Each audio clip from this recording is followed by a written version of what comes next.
How to set different lock wallpaper and home wallpaper. Hello everyone, welcome back to our channel, and today we are back again with a new video. So without any delay, let's get into it. For that, firstly go to your gallery, choose any one of the picture and click on more option.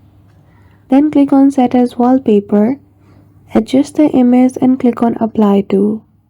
Now here I just choose the option of home screen. We have three different options. So for lock screen, you can choose any other picture and then set it as your lock screen wallpaper. After that, if you see my lock screen, I have a different picture.